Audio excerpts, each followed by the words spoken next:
Assalamualaikum warahmatullahi wabarakatuh. My name is Husna Khairani, and today I'm going to talk about language assessment. So, what is language assessment? Language assessment is collecting information and also making decision about how much someone knows about a language and how well they can use it.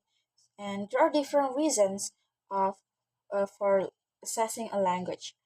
Assessing language, for example, it includes assessment for curriculum, which provide diagnostic information and motivate the learners, and also assessment for communication, which informing uh, certification and selection. And also we have assessment for accountability, which is to publicly demonstrate uh, an achievement or outcomes. And also we have basically two kind of tests. The first one is proficiency test, which is the test of someone general knowledge about language, and also the achievement test. It is the test to check what someone know about a specific area, and also uh, it involves many people in language assessment, like the test maker, test takers, and also people who use the test results. And because they have different goals, it they can have different opinions and disagreements about how the test should be used. And next is the fundamental issues in language assessment. So because the results of language assessment often used in serious purposes, and also because a language is complex, we need to understand to get better understanding at how the language assessment work. For example, the first one we will go with the construct definition. So what is construct? It is actually a test describe what it is measuring. For example, a test about grammar ability. So it measures people grammar's ability. And the construct affect how the test is designed and how the scores are understood. And after that, we have the ability versus performance construct. So the ability based test usually look at how the people's general knowledge in language, like the grammar and vocabulary. And for the performance based test, it is looks at how they use language in real life situation, like maybe writing an email. And in modern tests, they usually mix both of these methods, so it's a hybrid. And after that, we have specific and general purposes construct. For the specific purposes test, the test is actually aimed for specific areas. It is for the people who involved in a certain area, a certain field. For example, medical English. And for the general uh, purposes, it's like for the broad skills, like the TOEFL, IELTS, TOEIC, and something like that. And next one is construct perspectives and specificity. So when we define what to be measured in a test, it can be tricky sometimes. So we need to like understand. We need to uh, not understand it more than just understand how the tests are designed and the real world studies. So it can be hard. So yeah, you need to understand that better.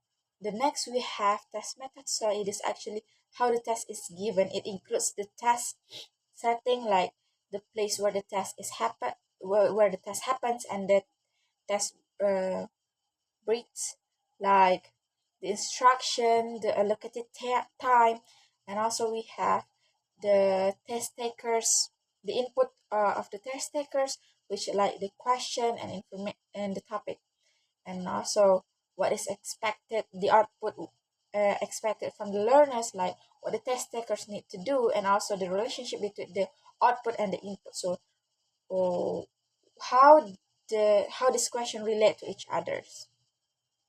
And after that, we have validation. It is to make sure that the test results are used in a right way.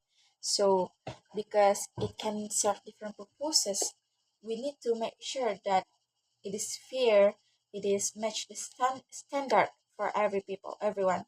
So that's the validation.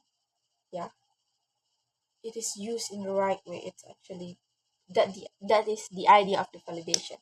And for the task analysis, we have the difficulty analysis and the correlation analysis. For the difficulty analysis, like we check how hard the question is by looking at how many people answer correctly for each question.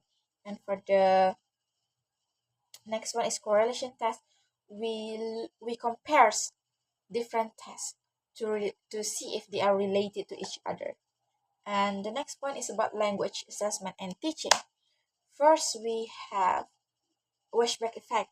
So washback effect, it's like how tests affect teaching.